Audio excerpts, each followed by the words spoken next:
l'humanité plonge ses racines dans une histoire millénaire. La Chine d'aujourd'hui, baignée par les eaux du fleuve Jaune et du Yangtze, n'échappe pas à cette règle. Dans le nord d'une terre immense, d'un empire aux 1000 visages, des hommes ont forgé une nation. Ils ont dompté le cours des fleuves et apprivoisé une terre douce comme de la soie. Ils ont maîtrisé la fonte des métaux jusqu'à aboutir à un art qui leur a permis de tutoyer les dieux. Pour ces Chinois du Nord, austères et courageux, l'horizon avait valeur de symbole. C'est de là que l'ennemi pouvait surgir, mais c'est aussi vers là que s'étendait un empire toujours plus vaste. En unifiant un territoire immense, un empereur a bâti une nation à sa mesure. En édictant des lois et en élaborant une philosophie originale, il a forgé un héritage. Pourtant, là où tout a commencé, il n'y avait rien d'autre que de la terre et de l'eau.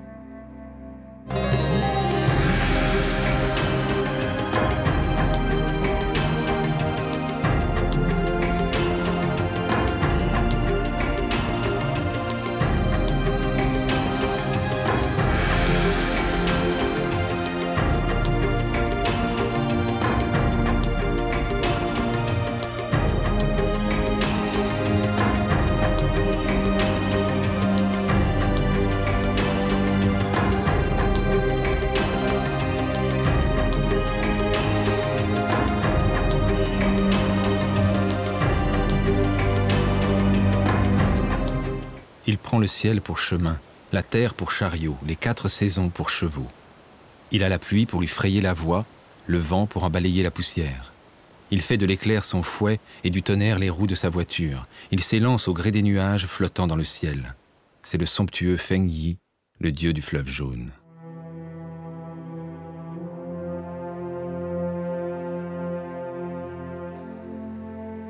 Cette terre qui s'étend à perte de vue a beaucoup voyagé. Poussière sédimentaire amenée des déserts d'Asie centrale par le vent, le Leuce est d'une fertilité sans égale. Des villages entiers vivent de son exploitation. En hiver, lorsque les rafales violentes viennent tenter d'arracher aux collines ce trésor naturel, tous les paysans tentent de stabiliser les sols. Car le Leuce est aussi fin que doux et la moindre bourrasque le pousse à poursuivre un périple débuté il y a bien longtemps.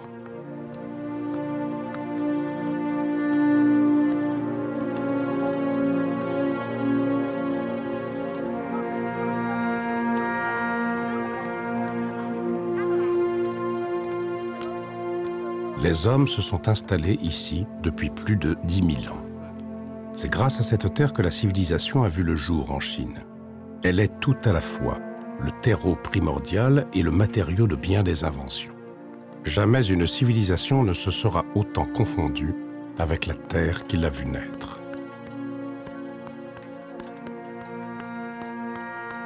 Les jours de tempête, le Leuce se fond dans l'eau qui dévale des plateaux du Nord. Le limon millénaire a donné son nom à l'un des plus grands fleuves du monde, le fleuve Jaune.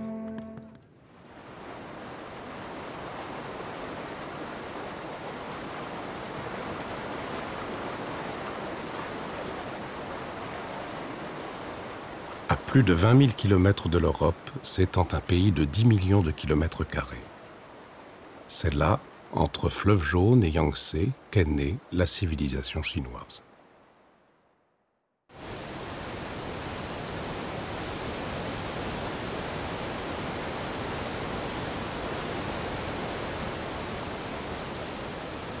Le fleuve Jaune, il a joué un rôle absolument fondamental.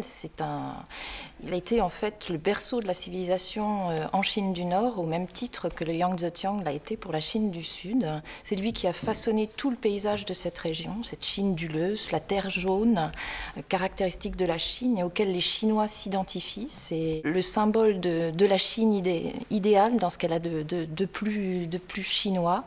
Et ça a été aussi, bien sûr, la terre sur laquelle les premiers agriculteurs se sont installés, puisque ce Leuce est une terre extrêmement fertile. Et c'est au bord du fleuve Jaune et de ses affluents que se sont installés les premiers villages d'agriculteurs.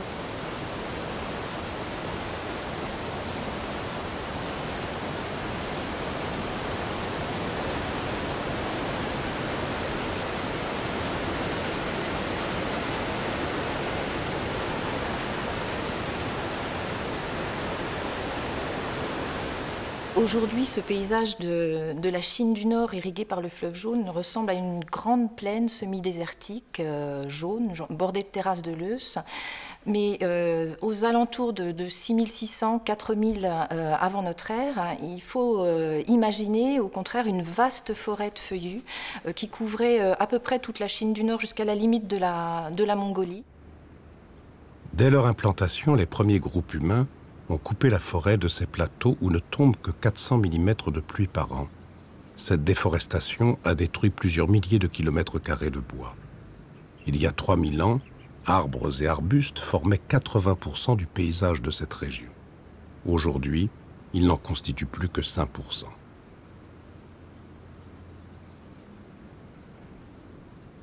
Voilà à quoi ressemblaient les hauts plateaux il y a 5000 ans. Ici, à Huangling, par la volonté des souverains, la forêt primaire a été préservée. Il y est encore formellement interdit de couper du bois.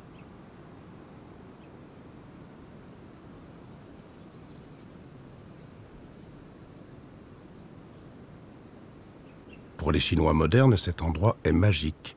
Ils gardent le souvenir du passé et, selon la légende, des arbres auraient été plantés par certains empereurs de la première grande dynastie, les Ying, il y a 3500 ans.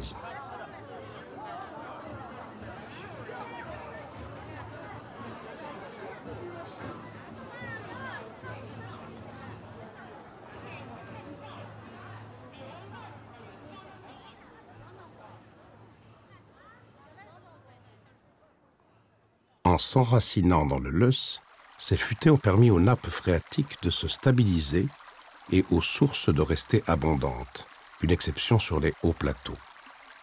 Le bois a été sacrifié à la grandeur des premières dynasties. C'est de lui que la civilisation a tiré sa force vitale. C'est grâce à lui que les artistes ont pu perfectionner leur art.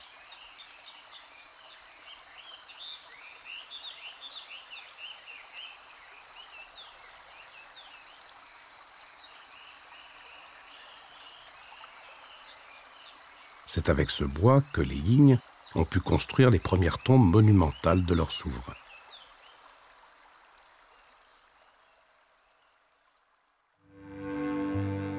« 1928, dans la province du Henan, à quelques kilomètres de la ville d'Anyang, les expéditions archéologiques qui se succèdent font de fabuleuses découvertes qui vont bouleverser les connaissances sur la Chine antique. Pour la première fois, des tombes somptueuses fournissent la preuve de la puissance de l'État dans le nord de la Chine, 1600 ans avant notre ère. Très vite, les fouilles vont s'étendre sur un vaste territoire englobant toute la région.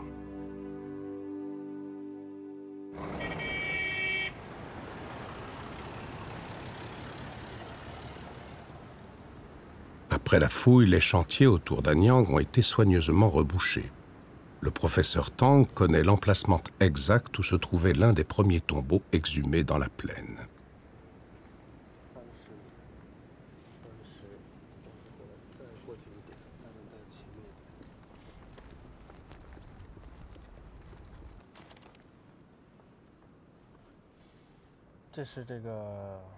Cette photographie montre le site de fouille des tombes des rois Yin. Cette image est prise à partir du sud, en faisant face au nord-ouest, exactement où nous nous trouvons maintenant, dans cet angle-là. C'est le centre de la tombe, et ce passage s'étend vers le nord, pendant 22 mètres, le long de cette route. Le passage dans lequel sont ménagées des marches descend doucement et nous amène 13 mètres sous la terre.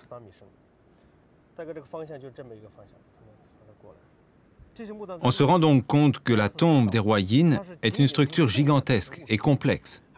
Ces souverains sont parvenus jusqu'à nous après 3500 ans et la taille de leur tombeau montre le niveau de civilisation atteint par les Yin.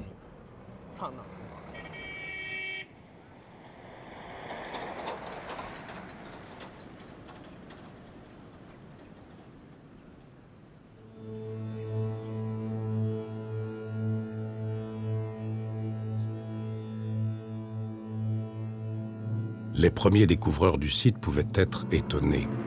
Devant eux s'étendait une tombe au plan cruciforme, le bras le plus long courait sur 82 mètres du nord au sud, le plus court pointait d'est en ouest sur 53 mètres.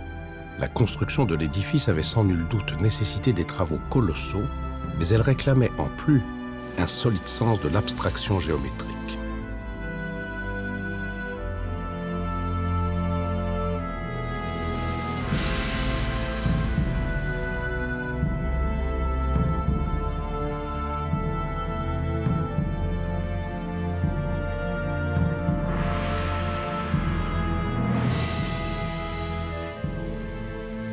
La rampe d'accès la plus longue descendait en pente douce au cœur de la tombe.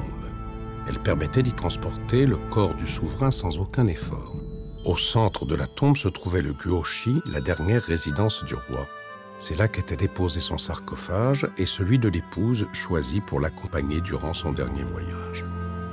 Tout autour des dépouilles du couple royal, les archéologues ont retrouvé des centaines d'ustensiles en bronze, vases, poteries et divers ustensiles de jade. Cette vaisselle sacrée était destinée à servir aux défunts dans l'au-delà. Quant à certains objets de jade, ils s'avérèrent être des instruments de mise à mort utilisés lors des sacrifices humains.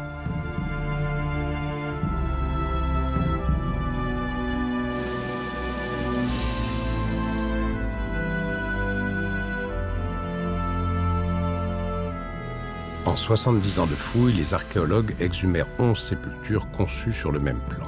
Pratiquement toutes avaient été pillées, mais la plupart recelaient encore de fabuleux trésors. En retrouvant les entrailles de la terre, les premiers rois rejoignaient la matrice de leur univers, ce sol dans lequel s'enracinaient leurs traditions et leur art de vivre.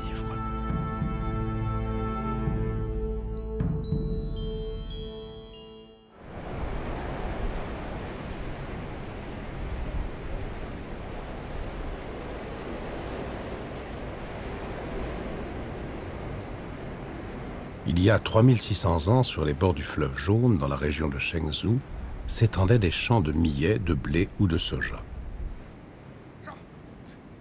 Au nord de cette zone, le voyageur pénétrait dans le pays des barbares, des nomades vivant de l'élevage avec lesquels les paysans du Leuce entretenaient de nombreuses relations commerciales.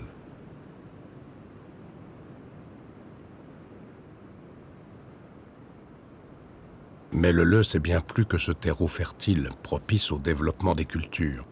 Il a gardé l'empreinte du passé de la nation chinoise et ses multiples qualités ont été vite exploitées par les artistes et les bâtisseurs.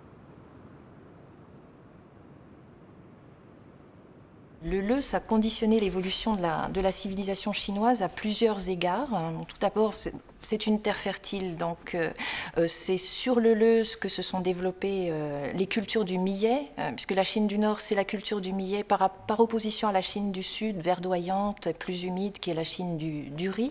Et puis le Leuce n'est pas seulement l'agriculture, c'est aussi la matière première qui domine tout le paysage et dont peuvent disposer les habitants, les paysans de la région, aujourd'hui comme hier. C'est le matériau qui a servi dans l'architecture chinoise depuis l'origine. C'est avec le Leuce, parfois mêlé d'argile, que l'on construit les maisons des paysans, mais aussi les palais des rois, ou les enceintes des premières villes fortifiées. C'est avec le bois la matière première essentielle de l'architecture chinoise. Il y a 3600 ans, les paysans chinois ont fait une découverte. Tassées, compressées, les fines particules du Leuce s'agglomèrent en un ensemble aussi solide que la pierre. Une qualité providentielle dans ces régions, car à la nuit tombée, les éléphants, les rhinocéros et autres animaux sauvages sortaient des forêts épaisses pour dévaster les cultures et dévorer les troupeaux. Aujourd'hui encore, les agriculteurs des hauts plateaux du nord de la Chine utilisent cette méthode pour construire les murs qui entourent leurs champs.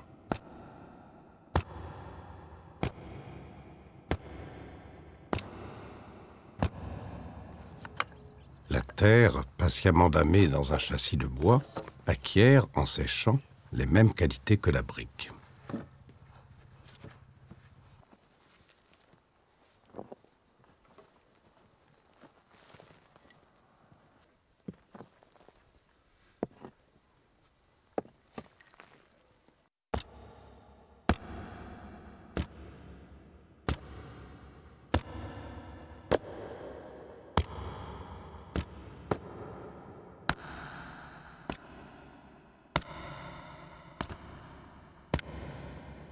Les applications de cette technique de construction, surnommée Banzhou par les Chinois, ont largement dépassé le cadre de la construction domestique.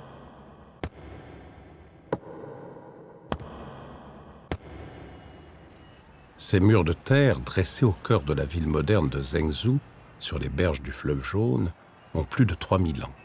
Le temps et les intempéries ne semblent plus avoir de prise sur eux. On estime que chaque couche de l'os était épaisse de 10 cm. Pour édifier certains tronçons, les maçons chinois en ont superposé plus de 100.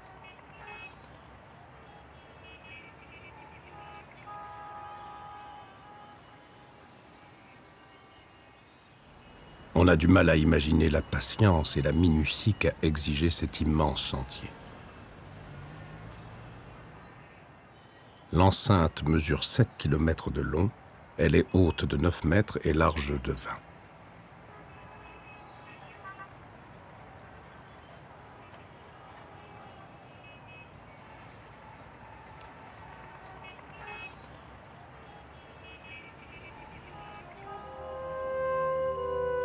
Cette fortification de Titan protégeait le cœur de la cité royale, capitale des Ying. Pour la bâtir, 10 000 travailleurs se sont relayés tous les jours pendant 18 ans. Ce monument est la preuve de la puissance et de l'évolution d'une civilisation qui possédait un système d'écriture pictographique relativement évolué, avait mis au point des méthodes divinatoires complexes et effectuait ses premières observations d'astronomie.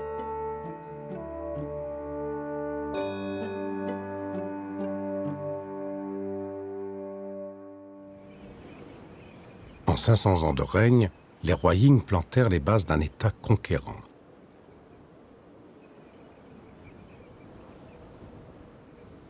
Le musée de Yingsu abrite les vestiges sacrés d'une dynastie dont toute l'autorité est symbolisée dans l'art de travailler le bronze.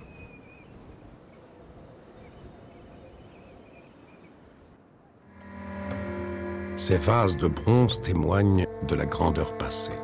Ils sont les messagers d'un peuple qui, très tôt, a su tirer avantage des gisements d'étain et de cuivre présents dans la région du fleuve Jaune.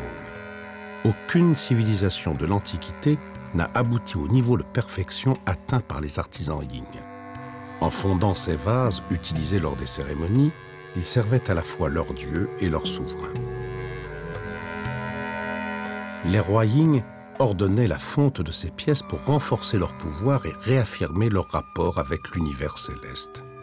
Les taoti, arabesques complexes dessinés sur la surface des vases, nous révèlent les rapports que les Ying entretenaient avec les divinités. Les courbes dessinées dans la masse, les saillies forment le visage stylisé de cette déité aussi crainte qu'adorée.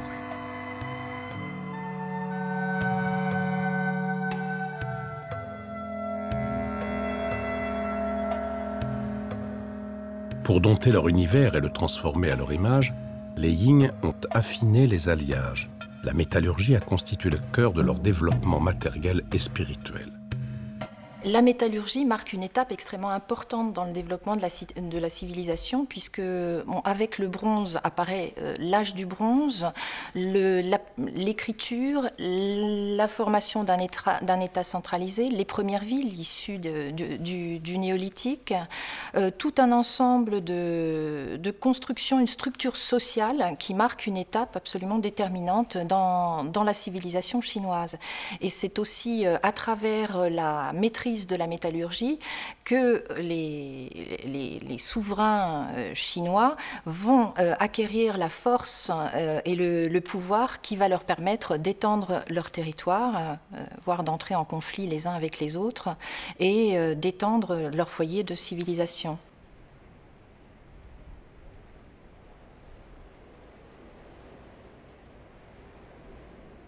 Bien sûr, cette civilisation du bronze s'est installée là, à proximité de mines de cuivre, mines d'étain, qui servaient donc à fabriquer cet alliage, mais aussi dans des endroits où le leuze pouvait être utilisé pour la fabrication des moules qui servaient à la coulée de ces grands récipients en bronze. Il fallait aussi la présence d'eau et de bois, justement, pour que cette métallurgie puisse se développer. Et si l'on regarde la carte, on s'aperçoit que justement ces premiers foyers de la civilisation du bronze correspondent aux zones riches en minerais, en eau et en matières premières. Les scientifiques japonais ont reconstitué le rituel des sculpteurs yin. En retrouvant les gestes et les matériaux, en redécouvrant les mélanges, ils ont ressuscité un art vieux de 3600 ans.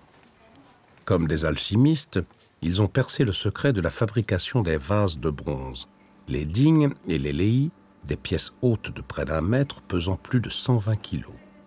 Ce mystère résidait dans le lœss qui servait aussi à fabriquer d'énormes moules. Maître Mitsuru Kashi a retrouvé l'art de transformer le lœss en argile. La terre, humidifiée et malaxée, épouse l'empreinte de l'original. Les plaques s'ajustent au millimètre. Le montage de l'ensemble réclame des heures de patience.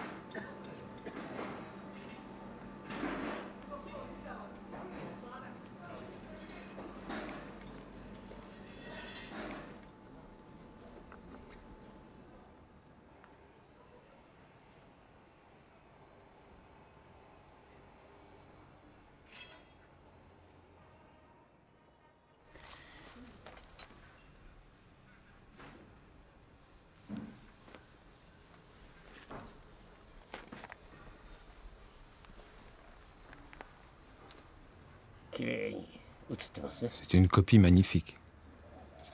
Une autre terre se serait effritée. Mais avec cette terre-là, la copie des motifs est juste comme il faut. Et la plaque de terre ne se détruira pas. Seul le lœss, terre fine et soyeuse des hauts plateaux, pouvait permettre une telle prouesse. Les fines arabesques couraient sur la surface de chaque pièce, empreinte en négatif de la cosmogonie des peuples de la Chine du Nord. La terre féconde, celle qui permit à la civilisation de s'enraciner et de grandir sur les bords du fleuve jaune, servait aussi l'art et la religion. Dans ces lei de bronze, le souverain offrirait du vin aux dieux, symbolisant son union avec des forces célestes dont il essayait de s'attirer les bonnes grâces. Aujourd'hui, les artisans japonais ressuscitent cet art. Après que le moule a été chauffé pendant plus de 8 heures, les sculpteurs y déversent le métal porté à plus de 1000 degrés centigrades. Seul le lœss, aux propriétés exceptionnelles, peut résister sans rompre à une température aussi élevée. L'intérieur du moule, au contact du liquide incandescent, devient aussi dur que la pierre. Il absorbe chaque aspérité et c'est au burin que les ouvriers libèrent le vase de sa gangue.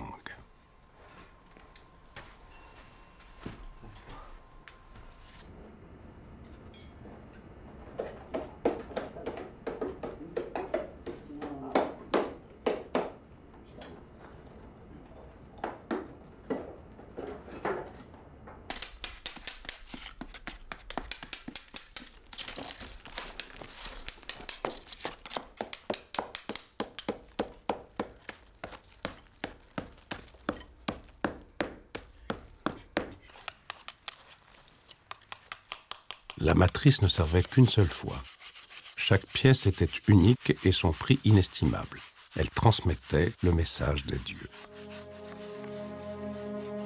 Lorsqu'ils observaient l'éclat de ces faces resplendissantes de soleil, les fidèles étaient subjugués et effrayés, car le visage du dieu brillait de 1000 flammes, fournissant ainsi la preuve de son existence. Le son caverneux qu'émettait le vase interpellait les foules lors de longues litanies.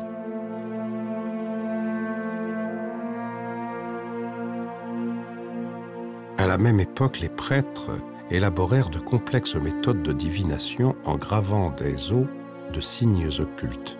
Les messages pour les dieux étaient partout et la foule des croyants comme les souverains implorait leur aide.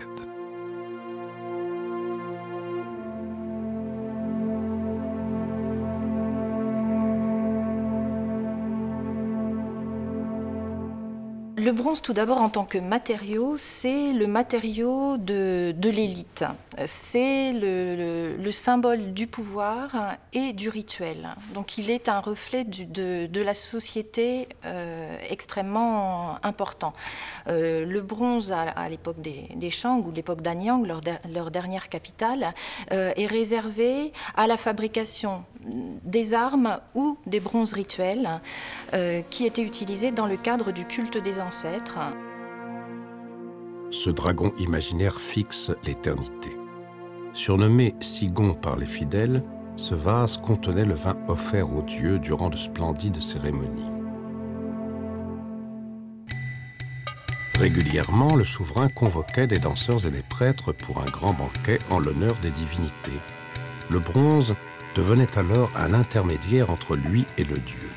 Cette relation exclusive préside aux destinées du royaume. Mais seul le prince peut percevoir les voix qui lui indiqueront le chemin à suivre, la conduite à tenir, et lui diront si la saison des pluies sera propice aux récoltes.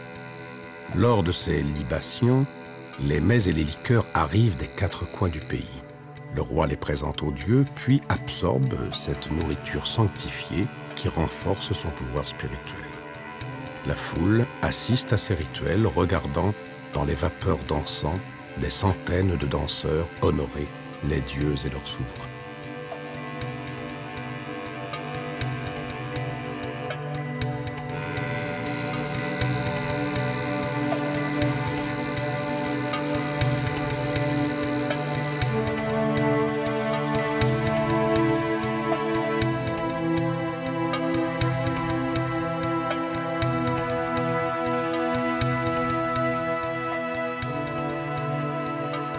Les récipients de bronze des tombes Yin contiennent toute la magie de ces instants de prière.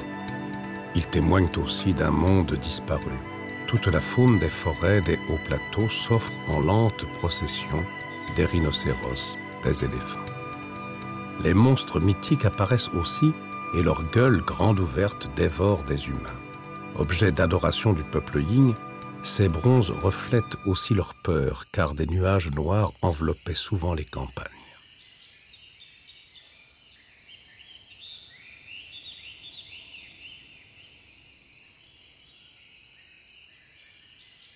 Les Yin savent que la guerre fait partie de leur vie quotidienne. Et le bronze ne sert pas seulement à fabriquer des objets rituels.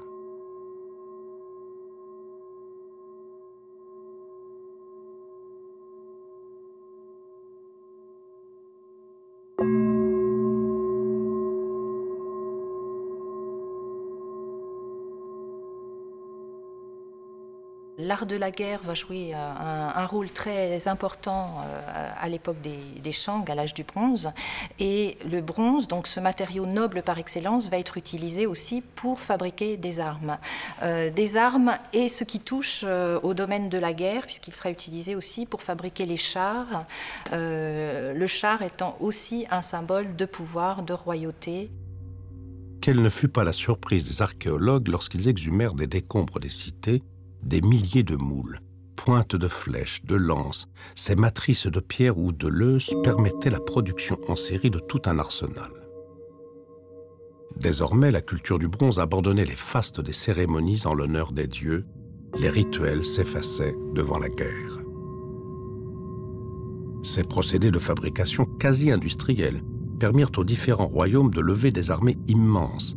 La convoitise, l'attrait pour le pouvoir, les haines séculaires purent s'exprimer dans des guerres effroyables. La Chine sombrait dans un conflit perpétuel qui devait durer 1000 ans. Il y a 3000 ans, l'empire des Shang, attaqué par ses voisins Tchéou, s'effondre. La cité d'Anyang est mise à sac. Le pouvoir se déplace vers l'ouest, mais les grands royaumes sont morcelés en petits États indépendants et rivaux.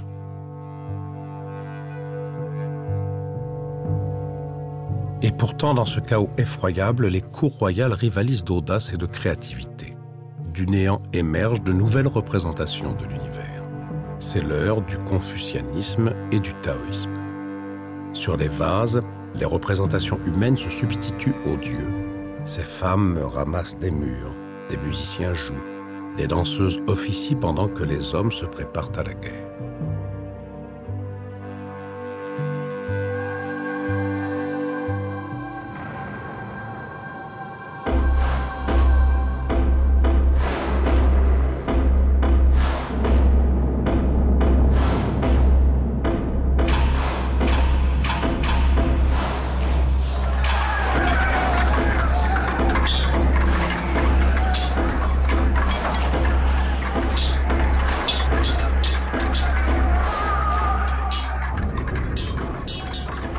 À partir de 650 avant notre ère, l'instabilité chronique se transforme en terreur.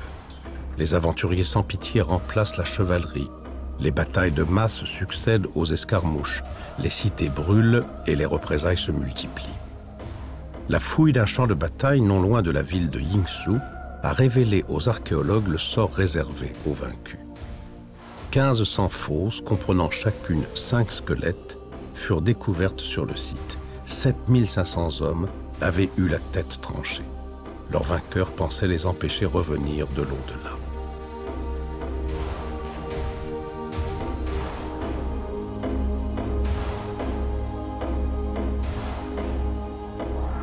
Pendant 400 ans, la Chine a vécu au rythme de ces exécutions et des déportations.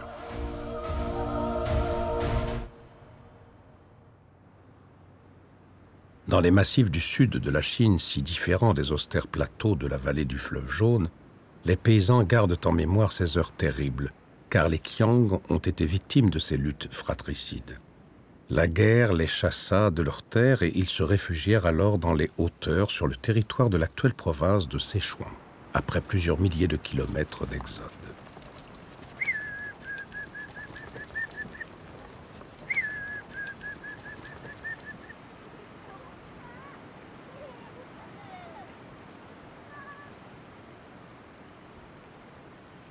Pour exorciser leur frayeur de voir apparaître l'ennemi, les Qiang construisirent de hautes tours de pierre qui gardent encore les accès aux montagnes. Des milliers d'années après le long voyage, les chamans chantent encore la tragique épopée. Leur mélopée court au flanc des montagnes, transmettant le souvenir d'un peuple spolié.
Pendant 600 ans, sur les frontières de l'Ouest, le plus redoutable des royaumes combattants a forgé sa valeur au contact des barbares.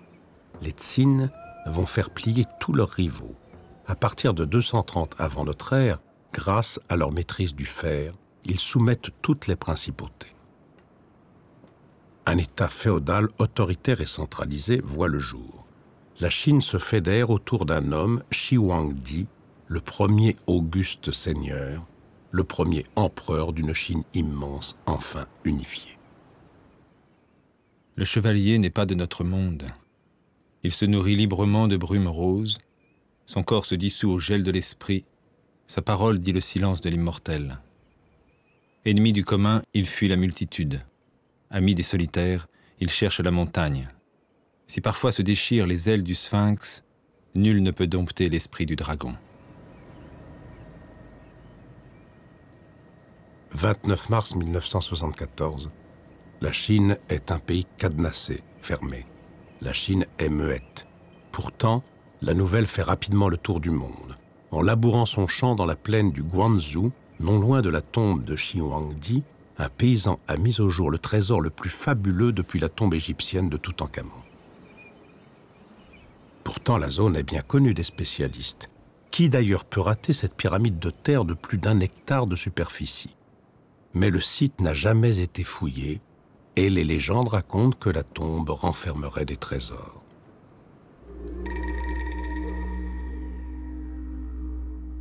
Cette fois, la découverte est d'importance.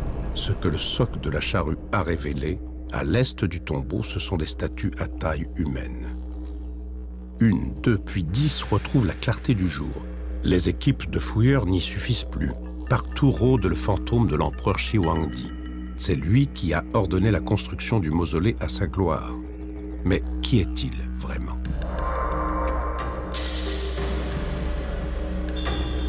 Shi Huangdi est un personnage extraordinaire qui est devenu un mythe à lui seul. On le connaît à travers les écrits de Sima Qian, le grand historien chinois de l'époque, qui en dresse un portrait physique et moral. Bon, déjà, au physique, c'est un personnage très particulier, avec un nez proéminent, des yeux larges, une poitrine d'oiseau de proie, une voix de chacal.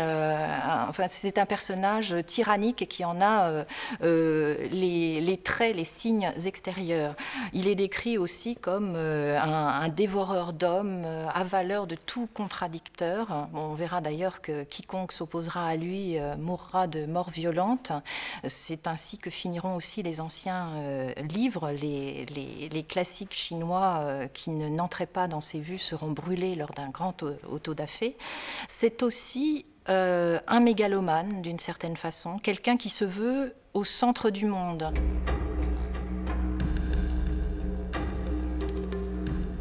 Après quelques jours de fouilles, les archéologues se rendent à l'évidence. Toute une armée les attend en ordre de bataille. Shi Huangdi n'est pas parti seul pour son dernier voyage. En plus des esclaves sacrifiés pour le servir dans l'au-delà, il s'est fait fabriquer une armée de terre cuite. 8000 fantassins et chevaux défilent sous leurs yeux. Les lanciers, les archers, les conducteurs de chars, les officiers montent la garde pour l'éternité. Chacune des statues est différente de ses voisines. Non seulement les hommes sont reproduits grandeur nature, mais tous les visages ont des traits propres. La garde personnelle de l'empereur semble figée ici depuis 2000 ans, attendant le signal de l'assaut. Devant cette magnificence, les chercheurs se mettent à rêver. Que contient le tombeau de l'empereur ?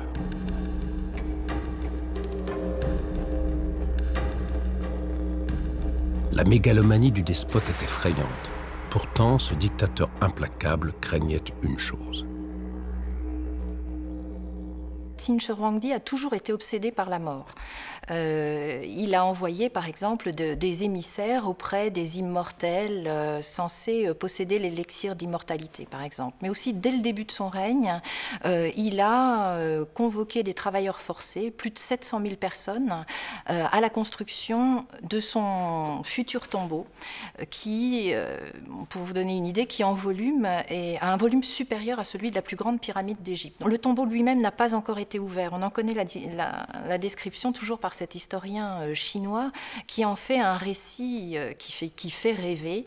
Ce tombeau est conçu comme un immense palais souterrain, mais aussi une copie, un microcosme du monde. Qin Shi Huangdi aurait voulu qu'il soit représenté le ciel, il y aurait eu une voûte avec une représentation des étoiles, du monde céleste, mais aussi les 100 rivières faites en mercure, des systèmes un mobilier d'une richesse extraordinaire, des systèmes de protection très sophistiqués avec des arbalètes, des flèches automatiques qui seraient déclenchées à la moindre tentative d'effraction. Et ce mausolée n'a n'a pas encore été fouillé. Des sondages ont montré qu'il y avait une teneur en mercure très importante à proximité, mais pour l'instant, peut-être pour garder la magie de cette, de cette description, seul le parc funéraire et les fosses qui sont autour ont été fouillés. Mais le tombeau lui-même garde encore tout son mystère.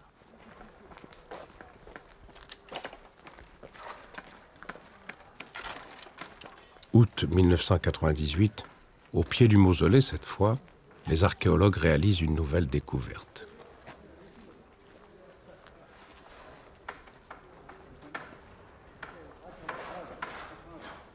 Shi Huangdi n'a rien laissé au hasard. À côté de ses troupes se trouvait une véritable armurerie. Mais les fouilleurs vont de surprise en surprise. Là où ils pensaient ne trouver que quelques pointes de flèches, ils découvrent un arsenal.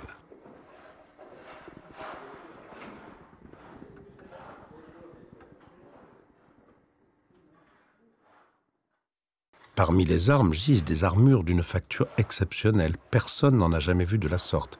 Elles sont en pierre.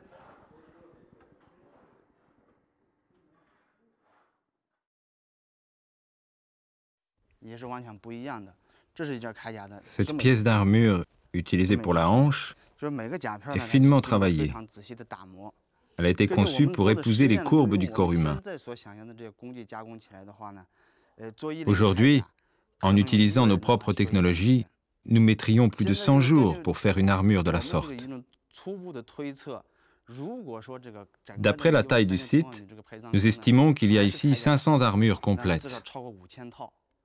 Imaginez le travail qu'a dû représenter leur fabrication et la difficulté que cela a dû être pour les ouvriers. Une armure complète comporte 612 ardoises taillées pour s'ajuster parfaitement les unes sur les autres. Chacune d'entre elles est finement polie et ne mesure que 8 mm d'épaisseur. L'ensemble des plaques est joint à l'aide de chaînes de bronze. Bien sûr, aucun combattant de cette époque ne portait d'armure de pierre. Les soldats de l'empereur étaient bardés de fer et de cuir, mais le souverain voulait avoir la certitude que cet arsenal ne serait pas corrompu par le temps et les infiltrations.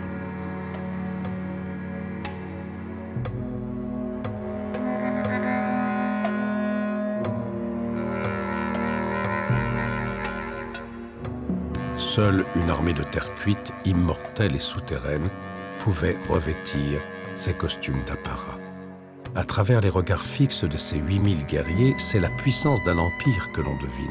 Car Shi Huangdi va structurer un pays auquel les Qin donnent leur nom. La Chine est née. L'empereur édicte des lois, unifie les systèmes de poids et de mesures, fait réviser l'écriture et crée l'impôt sur le revenu. Sur les marges du Nord, des centaines de milliers d'ouvriers débutent un chantier gigantesque sur plus de 2400 km, une grande muraille destinée à rejeter les hordes de cavaliers barbares. La Chine exclut et devient le pays au centre du monde, le Zhongguo, l'empire du milieu.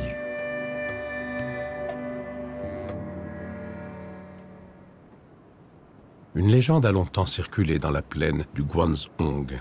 Shi Huangdi, prince bâtisseur, y aurait fait construire un barrage colossal surnommé de Zhengguokou.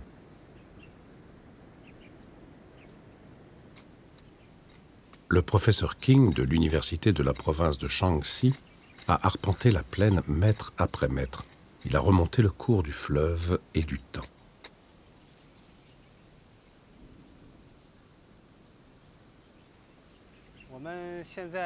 C'est ici, vous voyez, juste là. La structure vient couper le lit de la rivière de part en part. Et voilà le cours de la rivière.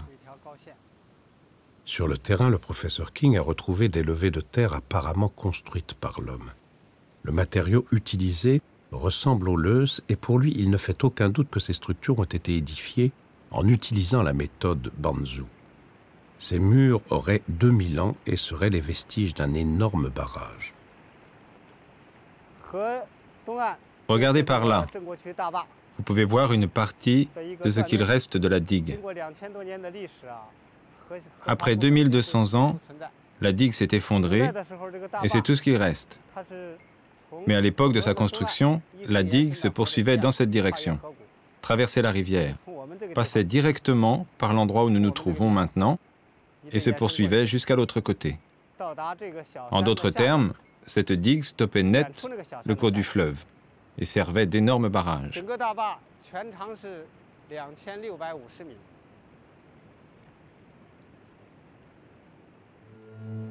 La légende n'en était pas une. Shi Huangdi a dompté les fleuves et fait construire des canaux.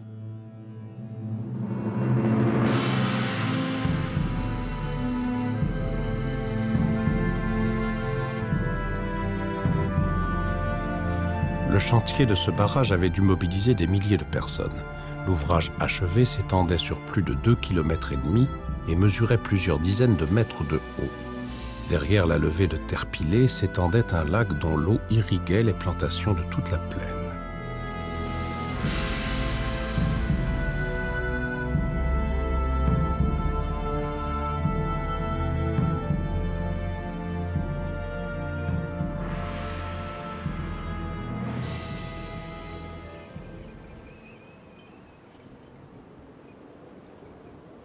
Les qualités du lœss et l'utilisation d'outils en fer ont permis l'édification de ce gigantesque monument dont les vestiges demeurent impressionnants. La terre des premiers paysans chinois, plusieurs milliers d'années avant Shi Huangdi, servait encore à l'édification des joyaux de l'Empire.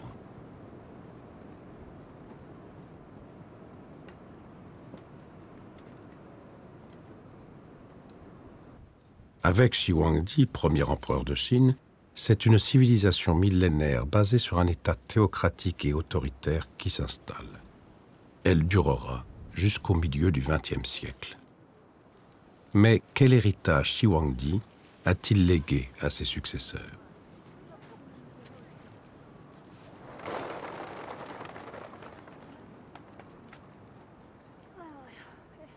Ce premier empereur a d'abord créé un nouvel ordre après le chaos, qu'il a créé aussi toute la structure administrative de ce qu'allait devenir la Chine par la suite, avec une division en préfecture, en district, l'unification des systèmes d'écriture, des routes, une unification des poids, des mesures. Donc, qu'ont été mis en place, en fait, tous les éléments fondateurs d'une nouvelle phase de civilisation, qui a été reprise ensuite par les Han, la dynastie suivante, et puis par d'autres dynasties, mais qu'on a là en germe, en tout cas, les principaux fondements de cette civilisation chinoise de la Chine d'aujourd'hui.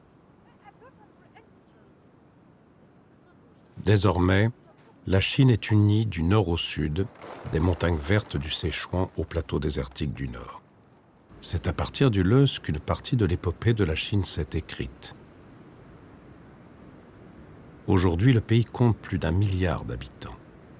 Par une étrange ironie de l'histoire, les Chinois modernes retournent vers les montagnes jaunes du nord. Ils y plantent des arbres. Régulièrement, des villages entiers reboisent les hauts plateaux avec des abricotiers, une espèce résistante aux conditions climatiques terribles de cette région.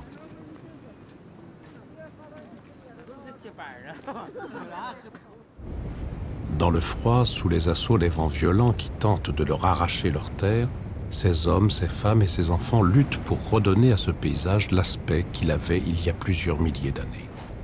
Les moyens sont toujours dérisoires, mais quelques pelles suffisent à ces chantiers car la force des peuples réside d'abord dans une volonté commune.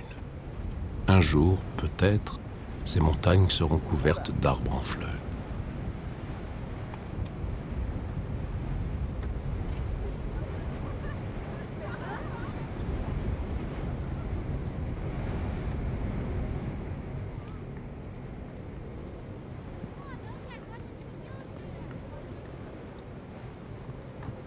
« 4000 ans ont passé, 4000 années de développement, de guerre, de dictature et de révolution. Aujourd'hui, la civilisation chinoise est à la fois éloignée et très proche de ce passé. Résolument tournée vers l'avenir, c'est encore le souvenir des temps anciens qu'elle retrouve sur son chemin. Mais la force de la Chine réside dans sa capacité à s'unir pour surmonter les obstacles.